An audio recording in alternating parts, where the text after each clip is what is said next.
conversation off a little bit here. And we're going to start talking about population dynamics in terms of what happens with mites in your colonies over the year at the population level, so at the colony level. And then at the same time as we do that, we're going to start looking at what the field data shows from 5 years of intensive survey through various efforts, including the National Honey Board and the Bee Informed Partnership efforts, and say, well, how does that coincide with the theory, and what other problems are arising there, and what we can do about it. Then we're going to take another 20-minute break, and then we're going to talk about treatments. And we're going to talk about what treatments we have available. I'll sort of make some of what I think would be what I would do if I were you, depending on your size of operation. That will take us till I think 4 o'clock, or 4:30. Then Randy will join me up here, and we'll have broad question and answer period. But we both have to leave at 5 because we have to catch our plane out of here this evening. So at 5 o'clock, it's over for sure. If you have questions throughout this, please feel free to ask them as I'm going. Just remember the treatment questions, we're going to get the treatment in period 3 or whatever you want to call it. So what did we've talked about. So we know this mite, the female mite jumps in there. She smells this is the right mite or larva to stay on. So she goes under the brood, then she comes up, and when it's capped. And what she does then is really quite remarkable, because what she does is she bites a hole in the larva, in the developing larva. And that's actually a feeding well. And so what she does is immediately across from that well is she poops on the cell. And that way, all of her offspring, who don't have the mouth parts as hard as they need to cut through that larval bee, crawl up and they smell for that fecal matter and know that the food is exactly opposite. So it's quite a remarkable communication structure. So all those Varroa are feeding over that same feeding well. Well, of course, that feeding well is also an opening, and so you can get bacterial infections in there on occasion, but it's also a way that the bees can introduce viruses into the colony. And so one of the best signs that when you look at a cell that a worker bee has just emerged from, you're going to see some of the, so here's the really small, an immature mite because it's still white, but you often see a lot of fecal matter. And in fact, one of the best ways, if you have a dead out in the spring or a dead out in the middle of the fall, like right now, those dead outs are probably your strongest colonies, and you've been bragging about them to your neighbors all summer long, and now you go out there and they're completely abandoned. That's nearly always Varroa mite. And the best way to know is if you pick it up. Now these white dots are on the bottom of the cell, so you just have to hold it sort of differently, but you'll see these white dots there. That's all fecal pellets, Varroa mite fecal pellets. And so that's a good way of knowing that you have high mite levels. You have a lot of Varroa poop, you have a lot of Varroa mites. And so it's a good indication. But of course, in that feeding, we transmit a lot of bee viruses. And I can't emphasize that enough. So one of the things that my lab has been doing is the National Honeybee Disease Survey. And so we randomly, every participating state that wants to participate in it gets funding to take 24 samples, semi-randomly selected, and they send us live bees in bee boxes, and we do alcohol washes for Varroa mite and Nosema, and then we do all the viruses, and we do some pesticides. And what we can do now then is look at what the association between different viruses and Varroa mites are. Well, so what we can see here are, these are different levels of mites. So here is 0 mites, less than 3 mites per 100, 5 mites per 100, less than 10 mites per 100, less than 25 mites per 100, more than 25 mites per 100. And then these are the different viruses. And what you can see is that as you go up, as your mite population goes up, the prevalence of the number of bees in that colony that have the viruses also goes up. And it's a very close relationship. So the more mites, the more viruses you have. Now, that's not always true for all the viruses. For instance, the Lake Sinai virus, that doesn't hold true. And that's because it isn't transmitted by Varroa mite. However, for DWV, deformed wing virus, it's a very strong association. In fact, right now, we have a hard time finding bee colonies in the country that don't have detectable levels of Varroa mite, or deformed wing virus. So 90% of all the colonies in the country have some level of DWV. But DWV actually is not a very virulent virus. It doesn't kill colonies until it gets at very high titer counts. That is very different than the acute paralysis viruses like APV, acute bee paralysis virus. There's also there's other paralysis viruses. These tend to be very virulent. So we don't often find them, but when we find them, those colonies often die very quickly. So it's sort of like Ebola and the flu. The flu is very prominent, but it doesn't kill you unless you're very sick or you get a really bad case of the flu. Where Ebola, it's very rare, but when it gets you, God, does it get you. And so that's the same sort of situation with these viruses. So not all the viruses are the same. I think that this next graph shows this just as well. This is DWV. It's either present or absent in samples. This is for all the 5 years that we've done the survey. When it's absent, the mite levels are much lower than when we find the DWV present. In all years but the first year, but that's because this year we didn't have as many samples. So pretty consistent, I think, that these viruses are driving a lot of these problems. Now this next slide introduces a couple of really important points. And we're going to see this slide or variations of it several times over the next couple of, or 20 or 30 minutes or so. The first one is this is the data from all the colonies we've sampled. Either blue is for stationary or red is for migratory beekeepers for the National Honeybee Disease Survey over these 5 years. I want to say 5 years, is that right? Yeah. And what you can see is there's a huge variation, but if you look at it, you can see this sort of pattern. Now, first of all, there's this level here, the green. And that green is less than 3 mites per 100. And that's a critical number because we now think that populations, when you hit over 3 mites per 100, your bees are in trouble. However, when you get over 5 mites per 100, your bees are not only in trouble, even if you intervene, you should expect to see losses. Now, those thresholds are very different than the thresholds I would have suggested 4 years ago, and much different than the thresholds 20 or 10 years ago. It is amazing to me. I don't know, it's always a scary thing. When an island gets a new Varroa mite infestation, I've been asked to go several times. So when Bahamas got Varroa, I went. And Hawaii first got Varroa, I went.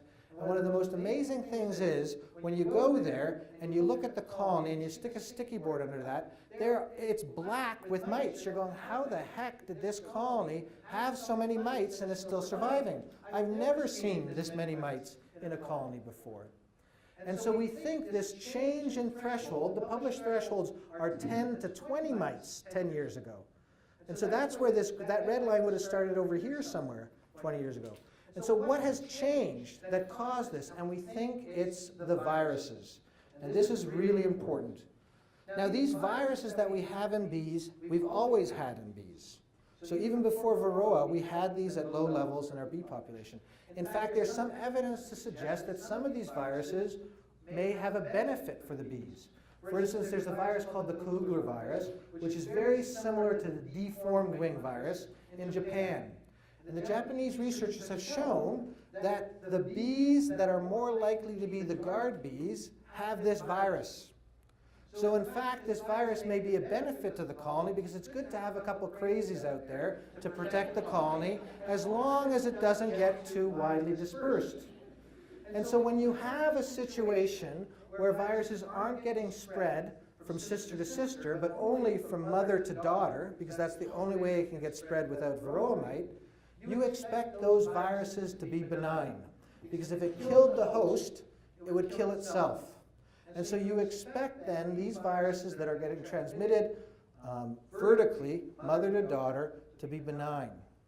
However, when you start seeing transmission horizontally from sister to sister, which the Varroa mites allow them to do, then you expect the viruses to evolve to become much more virulent very quickly. And that makes sense if you think about it. Because if I'm a virus particle and I have I make a lot of copies of myself somehow, then I'm more likely to get sucked up by a Varroa mite, and then when my colony dies, I move over with a bee and invade my neighbor. And so there's a lot of pressure for those viruses to mutate and become much more virulent, because they're the ones who are going to survive in a world that's horizontal transmission. So almost certainly, it's not necessarily the mites have changed so much, it's the viruses that the mites are transmitting that have changed this story, so that we are talking about very low levels of mites, relatively, that are causing measurable damage to the colonies.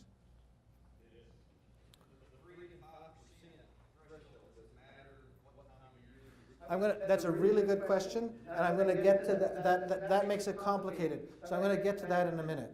All right. So you can see this is over time. We're going to see variations of this graph, but this is the raw data in many senses of some of the data I'm about to show you. So we've talked now about the biology. You know, it's a really complicated system, but basically the mites are doubling their population every cycle. And so this means that if you mathematically model a population of mites, which they did very early, you can expect colonies to die between 1 and 3, every 1 and 3 years, depending on where you are. So if you're in the tropics and you have brood production all year round, you expect your colonies to die from the mites within 1 year. If you're in sort of Central Europe, this was all done in Central Europe, which is not Ohio, but further south, you expect them to die. They build up population, they go broodless, it goes down a bit, and it goes up. You expect them to die every 2 years. And then in the temperate regions, every 3 to 4 years. And this is probably why you see some of these northern states in Europe not nearly have the high mortality rates that some of the southern states in Europe do. So like Denmark and all them have remarkably low winter mortality rates. And it's likely because the Varroa aren't growing as aggressively. And so this is one early on in the Germans monitored colonies, an individual colony and an isolated apiary. So it's one colony, and what you can see is that it starts the year at 25 mites, and basically that mite population doubles every 4 weeks or every month. So the population is doubling every month. And so that's an important thing. The population is doubling every month. That's an important thing to remember. Now this is all that mite data we talked about in that big graph condensed down so it's in 1 year. So this is the average of 5 years of mite data per month. We're going to come back to this and challenge some of these ideas. So this is the average across the country. So it's really dirty big data. And what you can see, here's that 3 mites threshold. You can see in June we have our lowest mite levels. And then in July, August, we're already above that threshold. It goes way up in October and then comes back down in December. So we're going to look at this again and again and try to understand what's going there. But before we do that, it's really important to understand how we're measuring mites. And so I'm going to show you this quick video, which is an example of the sugar roll. And I'm sure you've all done the sugar roll. The sugar roll is an important part, and I'll come back to that again later on. But we don't do the sugar roll, but we collect the bees in the same way, and we do an alcohol wash in the lab, because that's a much more quick and efficient way of doing it if you're doing big samples. So watch this video in terms of how to do a sugar roll. Welcome back to our yard here at Stony Creek Farm. It's mid-August, and that means it's time to count mice. So we're going to show you the process we use. We use a sugar roll. We don't use an alcohol wash or an ether roll. We like to know the method of the sugar roll. We're going to show you the process we use.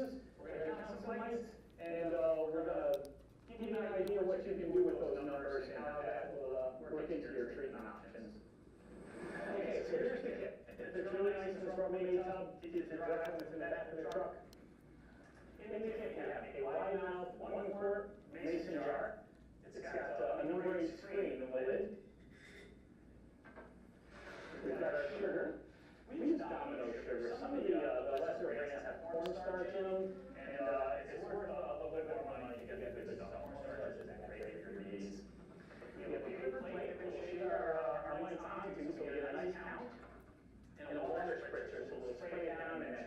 dissolve in a real mice to give it an accurate count.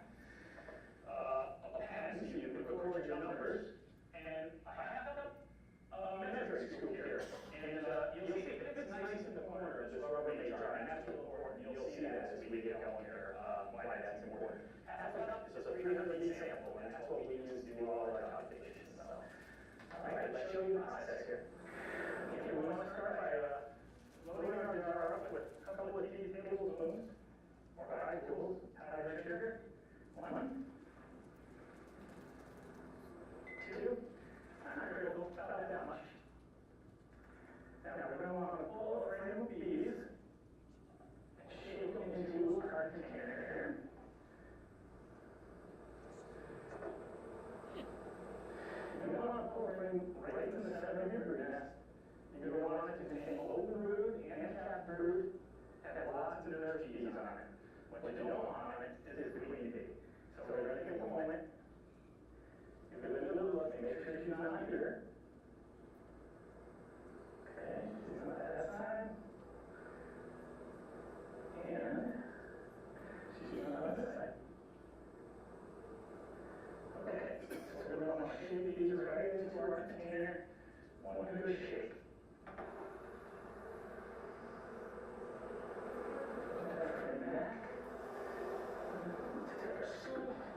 And you get yourself a good half cup of bees, and we're ready to go.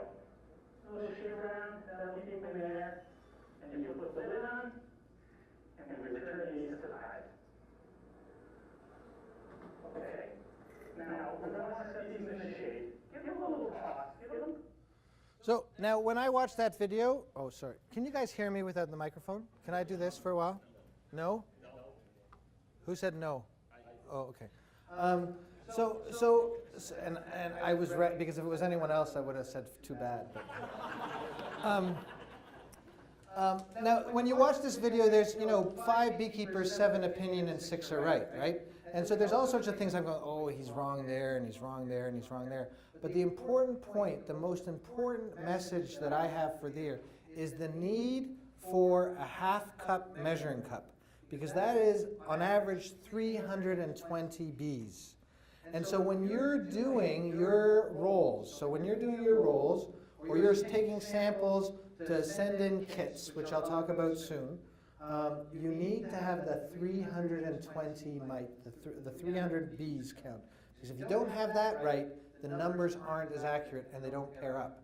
Now, when I'm reporting you numbers, I'm reporting you as percent, number of mites per 100 bees.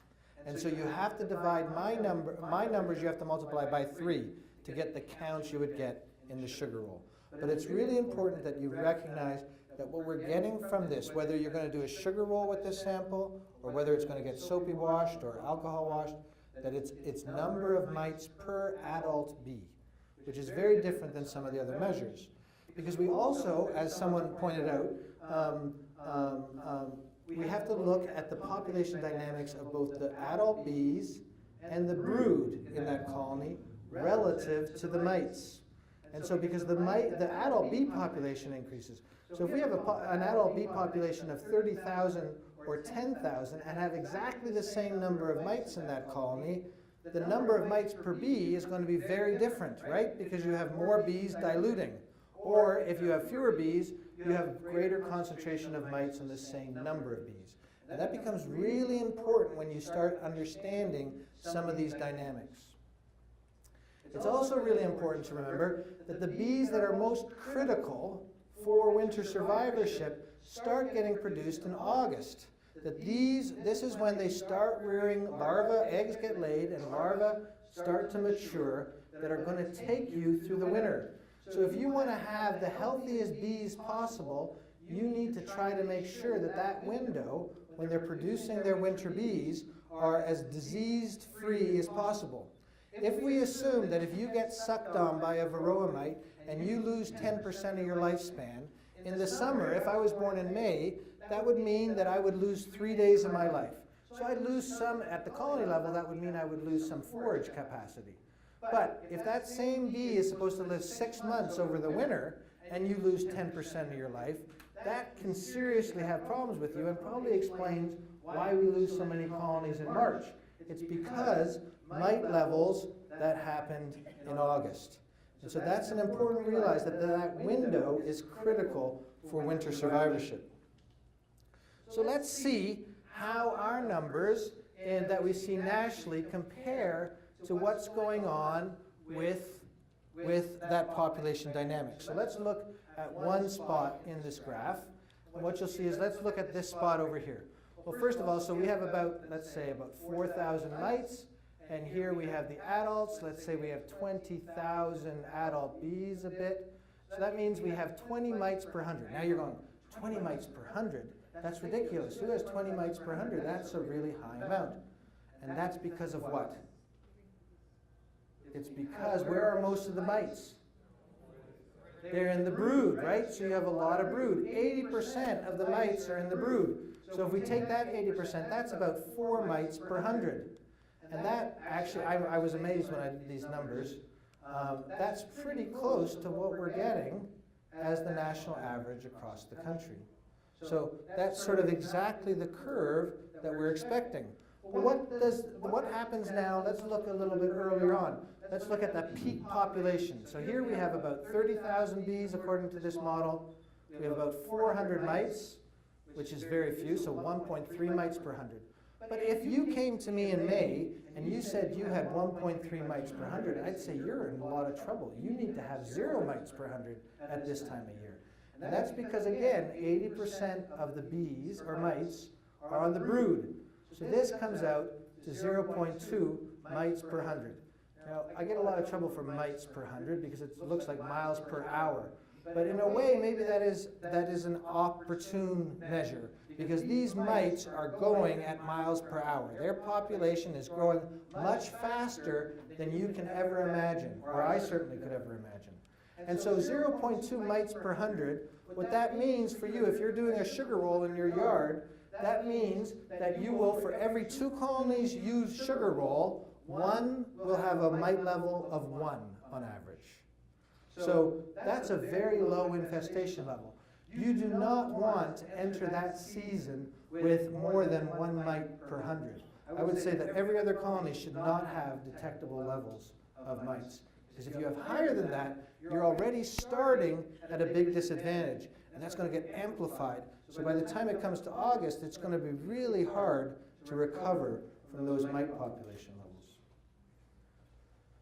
So that thing in June, so that really does explain this really low dip in June. That's when we see huge mite bee populations, but the mite populations are fairly low. And so that sort of coincides with what we're seeing there. But let's look at this October number over here. So what we see is, we see that the bee population has gone down drastically. Let's estimate at 12,000 bees. There's still some brood, but or 12,000 bees. We still see some brood, but that brood is decreasing pretty rapidly. So we see 33, so that's 33 mites per 100 times 80%, that's 6.6 mites per 100. So that's about in keeping there. But remember, now what you have is very little brood. So that 80% of mites that were once in a lot of brood are now concentrated down. And so what are they damaging? What are those bees in October supposed to do? That brood. That's your winter bees, right? And so here they're getting parasitized more than any other time in the entire course of the year. And so this is a critical time for those colonies to survive. So again, we see this cycle, these peaks, and we can see what that means for our mites per 100. And that oscillates with this dependence. What we do know, as we said, is untreated colonies will die within 1 to 3 years. And so often we have people who call in the middle of the winter and they say, what killed your bees? And if they send us the debris, you often find just really just loaded with mites.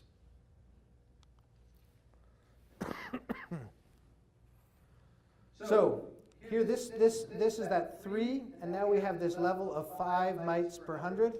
This 5 mites per 100 has amazingly come from several different sources. One is a German study which showed that after 5 mites per 100, even if you treated, you got serious losses. Another one was done in Argentina, which came up with the same threshold. Our tech transfer teams, which I'll talk about a little bit more, also are saying that when beekeepers suffer 5 mites or more, that they will start seeing heavy losses very quickly. And so from many different independent sources around the world, that 5 seems to be the stabilizing point, where you start seeing really critical problems. You are still talking phoretic mites here. This is still mites per 100. Yep. Phoretic only. Yeah, phoretic, not this is not total mite population because we can't measure that very well. What we can only do is get after that 20% that's on the adult bees. This means that if you graph it, so anything that's less than 3 is gray, and then less than 5 is pink. So you can see that for that coming in August, more than half of the colonies for the rest of the year until December have levels that are higher than we think even treatment will prevent losses from occurring in those operations. And so there's very little question that nationally, on average, according to this National Honeybee Disease Survey, we have mite populations that are exceeding what we think causes damage. Now, this really does aggravate a bunch of people, these results, because they say, I have been treating my colonies. I know I'm a good beekeeper. I've been doing this for 30 years. I've treated the colonies. I've done it all right. I did it in May. I did it in June. I don't understand how my mites could have got so high. And so I think we have to listen to that because it seems that something else is going on. It's not just the natural mite population growth that accounts for some of these very high levels of mites we're finding. And so let's explore what those might be. Here's one of the evidence.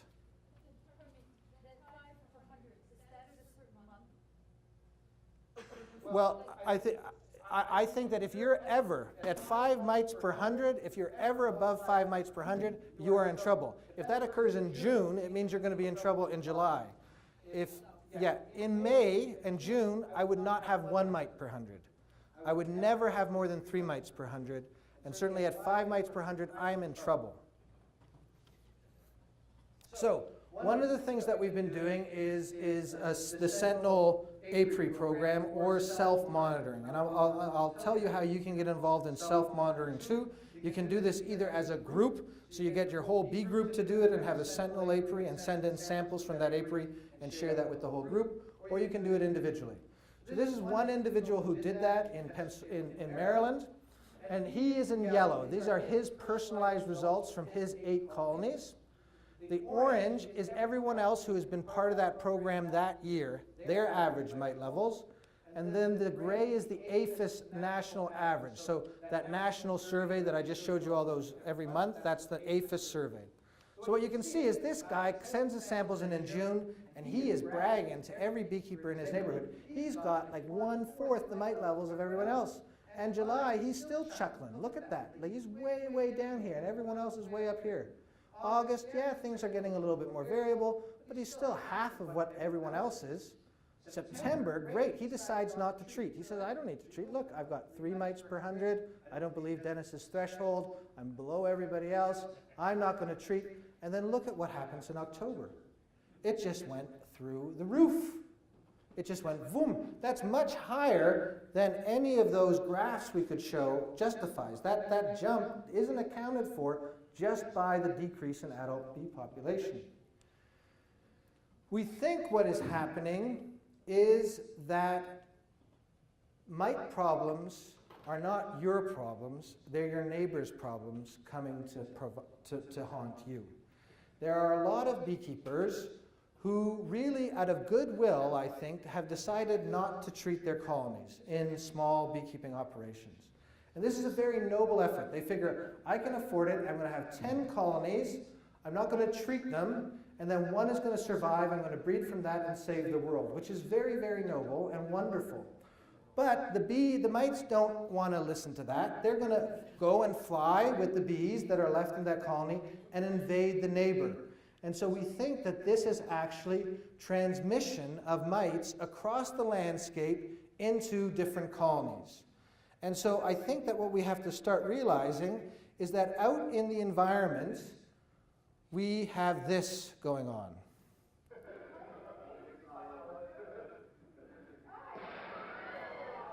we have these landmines. We have these mite mines that are out there, these untreated colonies that blow up and they spread their goodwill to all the colonies within 3 kilometers. And these explosions are happening in the landscape all the time. I want to introduce you to another set of data because I think that it's important to realize that all the data I've talked to you is beekeeper-derived data collected over 5 years. Some of that is from the APHIS survey, but also a lot of that is from our tech transfer team. So the Bee Informed Partnership sort of does several different things. We do our big national survey, but we also put people in with commercial beekeepers to help commercial beekeepers monitor their colonies over the course of the year. And they're actively taking samples. And if you're a part of one of these teams, you get one of these reports every year or every 4 months, and that report talks about the number of samples taken in your operation and throughout the whole system. And then it gives you a report where it tells you your average mite levels this year and your average mite levels last year, either in blue or gray, and then it anonymously compares you to everyone else in the program in your region. So this one is for the person called you, and you can see here that he's really happy, he's really low. You can also see some of these other ones have high average mite levels, but all of them are below 3. Typically what we find is when people join tech transfer teams, in the first year, their mite levels exceed thresholds very frequently, but just because of the shame and embarrassment involved in showing that, their mite levels tend to decrease the next time. But I also think that if you tease apart that data a little bit more, you'll find that averages are sort of betraying here. Because here we see not just the average, we see the range of mites. So each dot is a colony. Well, look at this guy here. His average is pretty low, but he has these outliers. These outliers, 16, 17 mites per 100. That's one colony of his 50 way out there. Well, what is that one colony out there that's at 15 and everyone else is at normal? Well, it's a bomb that's just waiting to blow up and spread those mites to his neighbors. Well, who is this guy's neighbors? It's his own colonies. So in fact, it's really like this demolition derby that they do, where they collect all the landmines. It's going into all the colonies around you. Those mites are higher, and then you have a huge explosion because your whole apiary blows up.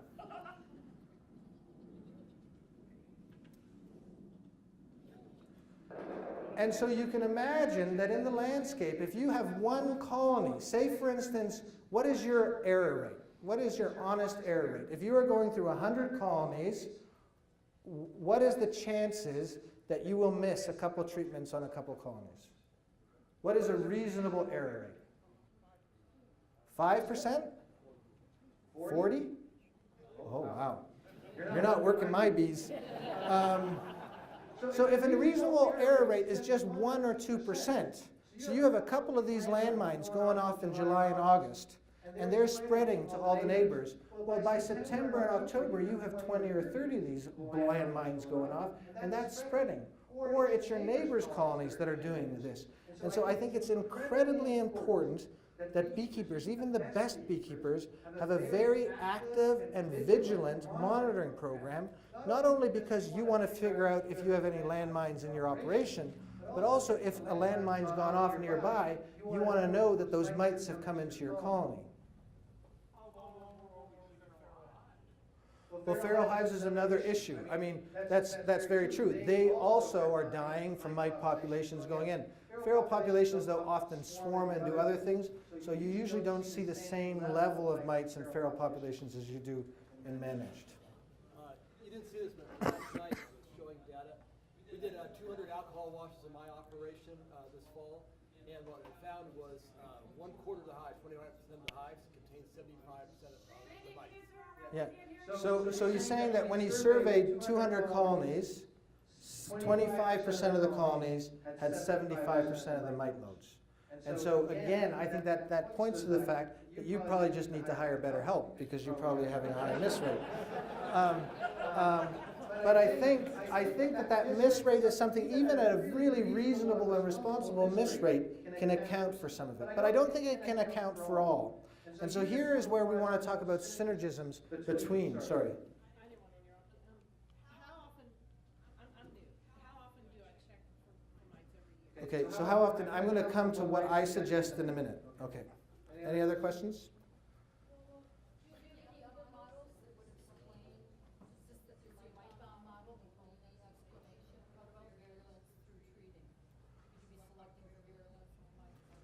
Sure, I don't know, I mean, I guess we could say that maybe this colony is resistant to the treatment we had, and is that what you mean? And so that's why the mites? If you treat, you would end up selecting for more virulence in the future. Do you? I don't know. I don't know either. It could be, I mean, this is a model we have to test. This is our leading explanation right now. There are a couple of other places that we can have. Let me go through some of these too, because I think there are some other explanations too. This was one of the results that I chewed on for a long time. But then let's look at this. The first thing you have to do is this is a hazard quotient. And so we test regularly in the National Honeybee Disease Survey. We collect bee bread and we analyze it for pesticides. Now, the question is well, how do you summarize, if there's 10 products in there, how do you make that one number? Because that's how you have to compare things, right? And so, without going into details, we calculated something called a hazard quotient, which takes into account the toxicity of the product and how much of the product we found. And so then what we can do is graph the average hazard quotient in colonies that had no detectable mites, less than 3, less than 5, less than 10, between 10 and 25, and then 25. And look at this. This just jumped right through the roof. And you're going, what the heck is going on there? Now, we often hear from beekeepers that something is going on in the environment. We bring our bees into these fields, and they get sprayed by a pesticide, and it's like the mites are eating that pesticide, and they're having super kids, and the mite populations are growing like crazy. And this data could be interpreted to mean that. But there's another explanation, and that has to how we're counting the mites, because we're counting mites per 100 bees. And so if you have a pesticide that knocks out 30% of your adult worker force, then you don't have more mites in the colony, you just have the same number of mites on fewer bees. And so then if you have certain colonies in the landscape that have had a high exposure to either a pesticide or for whatever other reason had their adult bee population drop, what does that mean? It means you have another landmine blowing up in the landscape. And so this again is that idea that there are other things that can, in fact, this is in Cambodia, where they're demining these different fields. So it's an actual landmine. But so that's another thing. Well, the other project we just did this year was because we get a lot of complaints from people who are going into blueberries in Maine and saying something happens with the fungicides. And so we got funded with PAM to do this project, and the results were not at all what we expected. Because here what we have is, here we have the pre, and this is right after blueberries, right? So we have the control. They had slightly more mites, but not significantly than the experimental. Experimentally got fungicide? No, so the control is they went to the blueberries from Florida, but they went to an organic farm. And then the blueberry ones went up on the same truck, and they went to the blueberry farm that was spraying fungicides. So we just look at the mites. These are the mites per 100. So what you can see is that, you know, they're different, but they're not all that different. But then when we look at blueberries, it's the control group that grew much faster than the experimental group that went into the blueberry fields. And you're going, you know, you were talking about the frustrations of research. Well, this is not at all what we wanted or expected. So, but then you have to start thinking and digging down into what happens when we bring bees to pollination events. And so this is actually going into cranberries somewhere, and you can see what happens is the truck comes in, and we take the forklift, and we move the bees off onto another truck, and that truck then brings the colonies out into the orchards, into where they're required in the landscape. And so we see this, direct truck-to-truck transfer, right? Well, that's great, and that's exactly what happened with our experimental units. But our control units, all what happened there was they dropped off all the colonies at the control yard and then came in and picked up the experimental colonies and moved them out into the field, leaving all the foragers that would have been flying in that apiary to invade the control apiaries. And so I also think that another possibility is that when we have these out yards where we're dropping colonies into the landscape and then we're pulling colonies out to spread out in the system, that what happens is we are creating these little landmines that blow up in the landscape and spread to the neighboring colonies. And so I think that what we're seeing is that there are management practices that are required and other outside effects that probably accelerate mite growth beyond what we can expect. And I think it's both your neighbors, it's both your internal practices, and it's what we do with our colonies that can explain some of these really big spikes that we see in certain colonies or in certain operations and then spread the mites.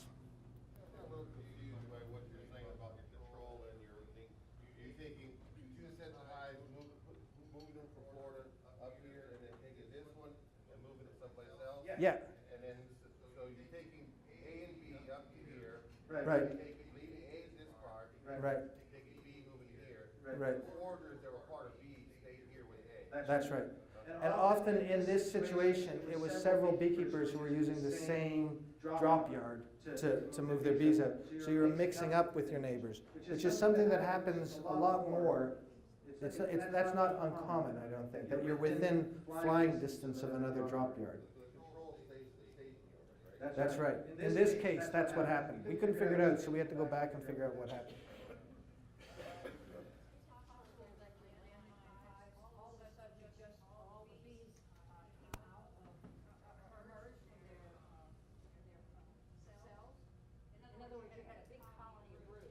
Right.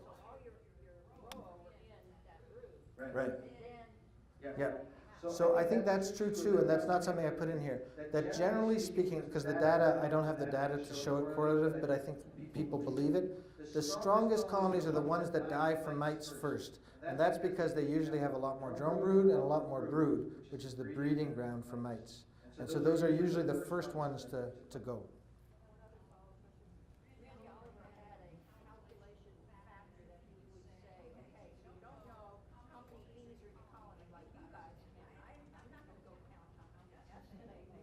Yeah, no. So that's why you did the half cup. So you don't need to know. The half cup, the half cup means 300 bees. Yes, 80% of them are in the brood. No, but it's still 80% of the mites are in the brood. And so it's only when that brood shrinks to less than half a frame that you start seeing that thing. So if you have a lot of brood, you still have the same number of mites in that colony as you would if you have half that brood at that point in time. 80% of the mites are in the brood. So whether you have 5 sheets or 2 sheets, 80% of the mites are in the brood, roughly speaking.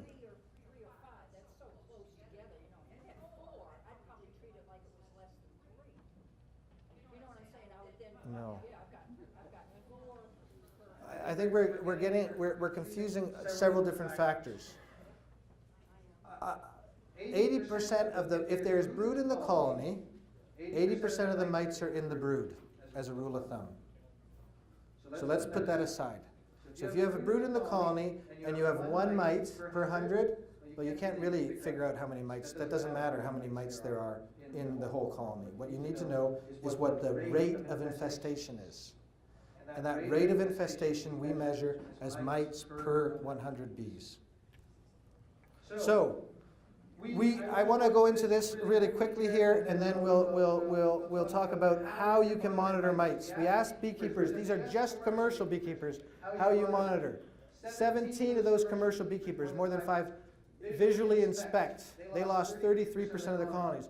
Visually inspecting mites is like counting your dead colonies, because if you're seeing mites on your adult bees as you're pulling out frames, those colonies are already dead. So what you're doing is you're just counting your winter loss right there. So I don't know that that's an inspection. They don't do it at all. They lost also about 33%.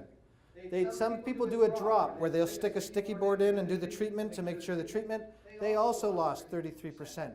It's only the people who started doing sugar rolls and alcohol washes that had noticeably lower loss rates the following winter. Now, there's no real difference between a sugar roll and an alcohol in terms of accuracy. I just think that the people doing alcohol are spending a lot more money doing it, and I think they're listening to the results more carefully. And so I think that there's something about doing mass sampling and sending them out and getting them back in a report or in a self-diagnostic lab that makes that data more actionable than just doing random sugar rolls in the field. So how can you do these alcohol washes? And when would you do them? I would monitor my populations of mites 2 weeks after every pollination event. So if I've moved my colonies, 2 weeks after moving them, I would be sampling my colonies just to see if any landmines went off. I would also do it pre-supering. So before my honey supers go on, I would go in there to make sure that I do not have detectable mite levels. If I have more than one mite for every other colony, I have a problem that's going to manifest itself in August. Mid-season, if you can, this is a pain in the butt to do because you have honey supers on, I would do a check just in case there are landmines going off in the area. In more than one occasion with these tech transfer teams, people were saying they were having problems, they were convinced it was another issue, and when we went in and we sampled mid-season, we saw levels that were well in excess of what we think would cause damage.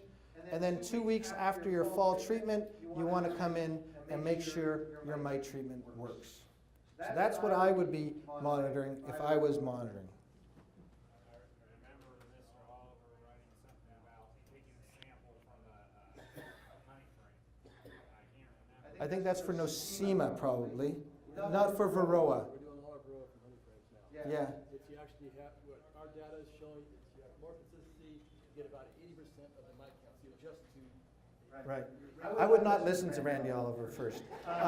Second, all of the established literature I think is on on frames of nurse bees, and so we can go back and forth if you want. I would not use honey frames. I would use frames of brood. Make sure the queen's not there, and we can fight, and we will in the car to the airport. I'm worried about time, so we're going to have to pick it up a bit. When you found the high mid-season, did you go back and verify that those folks had, in fact, done the pre-super check? Oh, sorry. You're talking about this graph here? Or had they skipped pre-super? This graph is a theoretical model. This isn't real mite levels. This isn't mites per 100. No, but you said that you had gone and did field checks Oh, yes. So, mid-season. right. And when did they treat last? Yeah, we asked those questions. Some of that's why I'm saying sometimes we can't explain it based on past history. That's why we're seeing this transmission across the landscape. So you did see that there was a high mid-season for folks who missed, skipped pre-season, or the pre-super. And we also find people who have high mite levels and they had treated properly, which suggests this invasion. So the tech transfer teams can do this.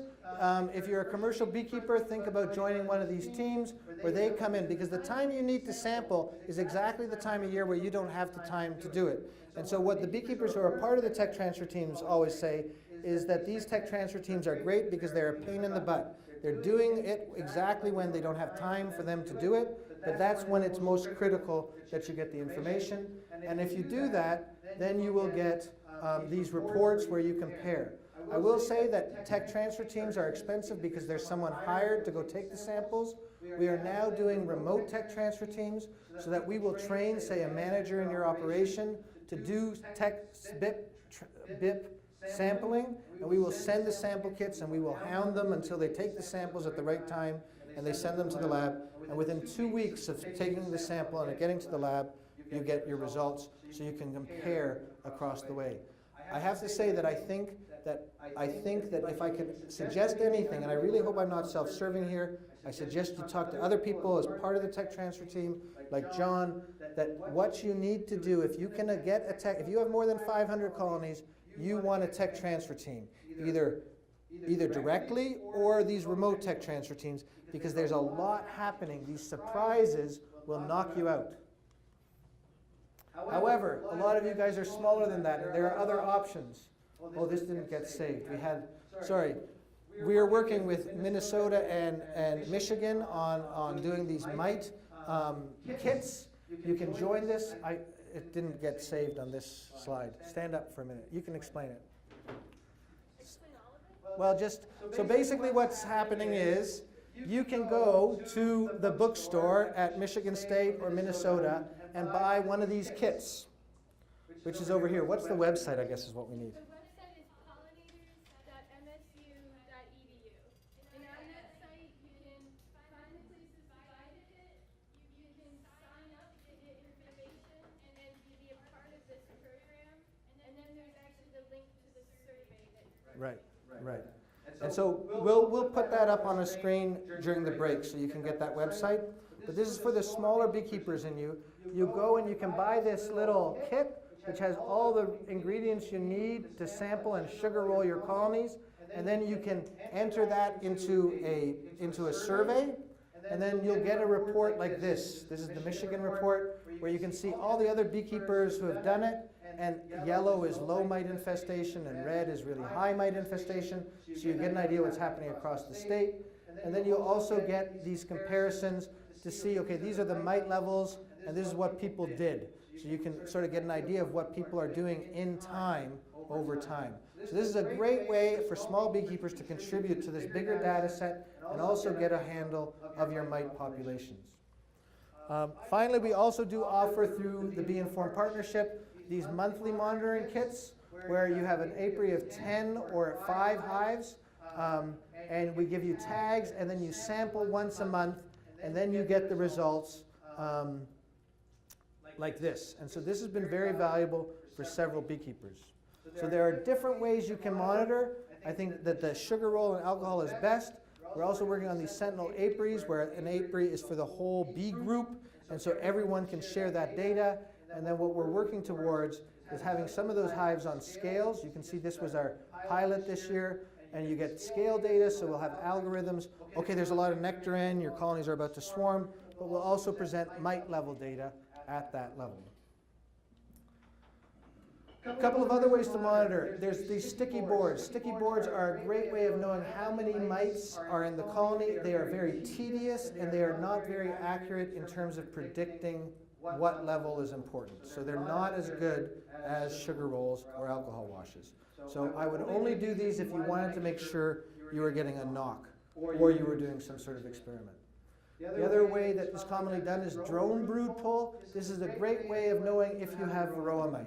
Every single one of you has Varroa mite, so this can be a feel-good practice if you want, but I do not think it has any information in it other than you have mites. You can't tell your infestation rate or whether it's important or not.